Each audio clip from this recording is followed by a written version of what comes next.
नमस्कार दोस्तों, कैसे हैं आप सभी। आज मैं आपके लिए एक हिंदी व्याकरण का वीडियो लाई हूँ। इस वीडियो में मैं आपको सर्वनाम, उसकी परिभाषा, उसके भेद और उसके कुछ उदाहरण भी बताऊंगी। चलिए फटाफट से इस वीडियो को शुरू करते हैं। सबसे पहले हम लोग देखेंगे सर्वनाम की परिभाषा। संज्ञा के स्थान पर प्रयोग किए जाने वाले शब्दों को सर्वनाम कहती हैं। इसके देखिए सर्वनाम के कुछ उदाहरण मैंने यहाँ लिखे हैं, जैसे मैं, तुम, वह, कौन, किसका, हमारा, तुम्हारा, उसका आदि। ये कुछ ही सर्वनाम के उदाहरण हैं। इसके अलावा कुछ और भी होते हैं। अब मैं आपको दिखाऊंगी सर्वनाम के 6 भेद। सर्वनाम के 6 भेद होते हैं, जैसे कि मैंने आपको कहा। पहला भेद देखिए, पहला भेद होता है पुरुषवाचक सर्वनाम। दूसरा भेद होता है निश्चयवाचक सर्वनाम। तीसरा भेद होता है अनिश्चयवाचक सर्वनाम। चौथा भेद होता है प्रश्नवाचक सर्वनाम। देखिए पांचवा होता है संबंधवाचक सर्वनाम और छठा होता है निजवाचक सर्वनाम।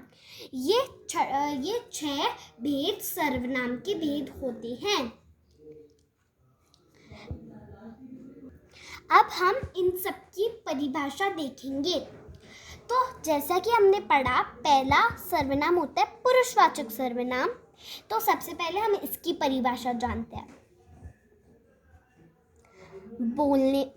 पुरुषवाचक की परिभाषा: बोलने वाले, सुनने वाले या किसी अन्य व्यक्ति के लिए प्रयोग में आने वाले सर्वनाम पुरुषवाचक सर्वनाम कहलाती है। इसके कुछ उदाहरण जैसे मैं, हम, तुम, आप, तुम्हारे, वह, वे आदि। चलिए कुछ सेंटेंसेस के थ्रू हम लोग इसके कुछ उदाहरण देखते हैं। माँ, मैं खेलने जा रहा हूँ। दूसरा, तुम कल मेरे घर आना। तीसरा देखिए, वह आज आ रहा है। ये तीनों जो सेंटेंस हैं ये पुरुषवाचक के बारे में बताते हैं। तो चलिए हम हमारे दूसरा भेद की परिभाषा जानते हैं, वो है निश्चयवाचक सर्वनाम। इसकी परिभाषा देखते हैं। जिन सर्वनाम शब्दों से किसी व्यक्ति या वस्तु का निश्चित बोध हो उन्हें निश्चयवाचक सर्वनाम कहते हैं। इसके अंदर बताया जा रहा है कि किसी चीज या किसी व्यक्ति या फिर वस्तु का निश्चित बोध हो, उसे निश्चयवाचक सर्वनाम कहते हैं। चलिए कुछ इसके उदाहरण देखते हैं, जैसे यह, वह, यही, वही आदि। ये उदाहरण हमें निश्चित चीज के बारे में बताते हैं। चलिए कुछ सेंटेंसेस के थ्रू इनके उदाहरण देखते हैं ताकि आपको अच्छे से समझ में आए। पहला है यह मेरा घर है। इसके अंदर पूरा निश्चित हो रहा है, घर को निश्चित किया जा रहा है कि ये मेरा घर है। दूसरा है यही मेरी मित्र है। इसके अंदर निश्चित किया जा रहा है कि यही मेरी मित्र है। तीसरा, वह मेरी किताब है। इसके अंदर किताब को इशारा करके निश्चित किया जा रहा है कि वो मेरी किताब है। चलिए अब हमारा तीसरा भेद क्या है? हमारा तीसरा भेद है अनिश्चयवाचक सर्वनाम। इसकी परिभाषा देखते हैं। जिन सर्वनाम शब्दों से निश्चित व्यक्ति या वस्तु का बोध ना हो उन्हें अनिश्चयवाचक सर्वनाम कहते हैं। ये इसकी परिभाषा थी। चलिए अब हम इसके कुछ उदाहरण देखते हैं, जैसे कोई, कुछ, किसी, किन्नी आदि। तो ये सब वर्ड्स क्या हमें अनिश्चित चीज बता रहे हैं, अनिश्चित बारे में बता रहे हैं। अब इसके सेंटेंसेस के उदाहरण देखते हैं। पहला देखिए, कोई आ रहा है। अब हमें पता ही नहीं कि कौन आ रहा है, इसलिए ये एक अनिश्चयवाचक सर्वनाम का उदाहरण हुआ। दूसरा है, चाय में कुछ गिर गया। हमें पता ही नहीं कि चाय में क्या गिरा, है ना, तो इसलिए ये एक अनिश्चयवाचक सर्वनाम का उदाहरण हुआ। तीसरा, किसी को बुला लो। तो हमें पता भी नहीं है कि हम किसे बुलाएं, इसलिए ये भी एक अनिश्चयवाचक का उदाहरण है। मतलब ये तीनों उदाहरण किसे स्थापित कर रहे हैं, अनिश्चयवाचक सर्वनाम को। चलिए अब हम हमारा चौथा भेद क्या था, हाँ जी हाँ, हमारा चौथा भेद था प्रश्नवाचक सर्वनाम। तो चलिए इसकी जल्दी से परिभाषा देखते हैं। इसकी परिभाषा है, जिन सर्वनाम शब्दों का प्रयोग प्रश्न पूछने पर किया जाता है उसे प्रश्नवाचक सर्वनाम कहते हैं। जैसे कौन, क्या, किसने आदि। इन सब उदाहरण में हम एक प्रश्न पूछ रहे हैं, इसलिए ये प्रश्नवाचक सर्वनाम के उदाहरण हैं। चलिए कुछ सेंटेंसेस के थ्रू इनके उदाहरण देखते हैं। क्या कर रहे हो?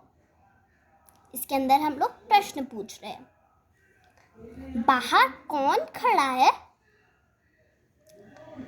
आप क्या लाए हैं? ये तीनों जो है ये प्रश्नवाचक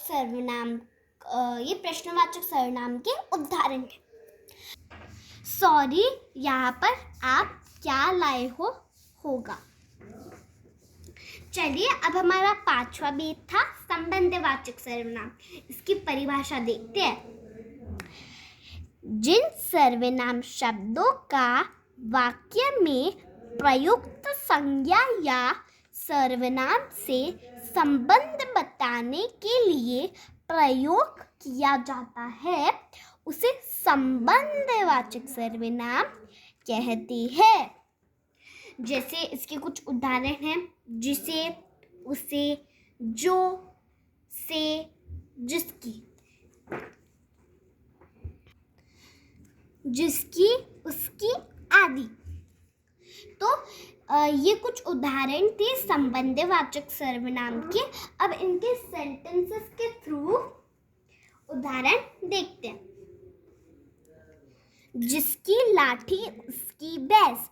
अब देखिए इसमें जिसकी और उसकी सर्वनाम संबंधवाचक सर्वनाम के उदाहरण है, क्योंकि ये दोनों संबंध बता रहे हैं, इसलिए ये संबंधवाचक सर्वनाम का उदाहरण है।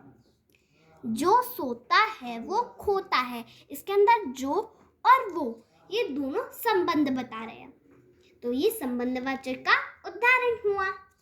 चलिए अब हमारा छठा और लास्ट भेद है निजवाचक सर्वनाम। चलिए इसकी परिभाषा देखते हैं। जिन सर्वनाम शब्दों का प्रयोग व्यक्ति अपने लिए करता है उन्हें निजवाचक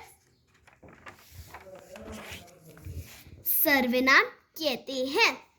मतलब इसके अंदर जो व्यक्ति खुद के लिए बात कर रहा है वो शब्द निजवाचक सर्वनाम में आएंगे। जैसे इसके कुछ उदाहरण, स्वयं, अपने आप, खुद आदि। इसके कुछ उदाहरण दीजिए सेंटेंसेस के थ्रू। मैं स्वयं अपना सामान उठाऊंगा।